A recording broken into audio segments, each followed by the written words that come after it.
And when you teach in China, you start at 8 in the morning and you don't get done till 5 at night. You teach the whole day. They were sitting there, all 22 of them, and I looked around and I said, now, if we get caught, what will happen to me? They said, oh, you'll get deported in 24 hours and we'll go to prison for 3 years. I said, you're kidding. How many of you have been in prison for your faith? Out of 22, 18 raised their hands. I thought, no way. I looked at him and I said, you 22 people, how many people do you oversee? Because they were all of these small group leaders, underground church leaders in the Hunan province. I said, how many, if you counted up all the people under your jurisdiction, how many would it be? And they counted them up and they said, little over 20 million. I said, what? See, we forget there's 1.3 billion people in China. This is crazy. Well, I had 15 Bibles and I passed them out. Obviously 7 didn't get them. And I said, let's turn to 2 Peter chapter 1 and we're going to read it. And just then one lady handed hers to somebody next to her. And I thought, interesting. Well, we turned there anyway, and as we started reading it, I understood why she gave it away. She had memorized the whole thing. She just recited the whole chapter. When it was done, I went over to her at a break and I said, you recited the whole chapter. She says, oh yes, I've memorized many chapters. I said, where did you memorize many chapters? She said, in prison.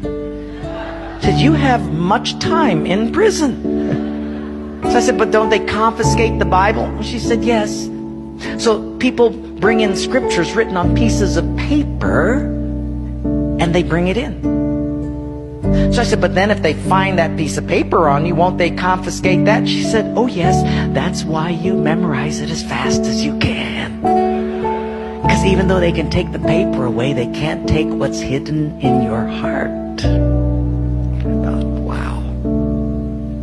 Well, after 3 days, you fall in love with these people. And when it was done, I said, how can I pray for you? I'm going to go back to America. You guys have been just so wonderful. How can I pray for you? They said, Wayne, you guys can gather like this whenever you want to in America. We can't. Could you pray that one day we'll be just like you? And I looked at him and I said, I will not do that. Big incredulous eyes looked at me and they said, why? I said, because you guys rode a train for 13 hours to get here. In my country, if you've got to drive more than an hour, people don't come. You sat on a wooden floor for 3 days. In my country, if people have to sit more than 40 minutes, they leave. You sat not only here for 3 days on a hard wooden floor, but you did it without air conditioning. In my country, if it's not padded pews and air conditioning, people don't often come back.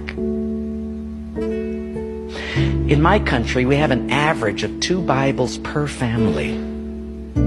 We don't read any of them. You hardly have any Bibles, and you memorize them from pieces of paper. I will not pray that we become like, you become like us, but I will pray that we become just like you.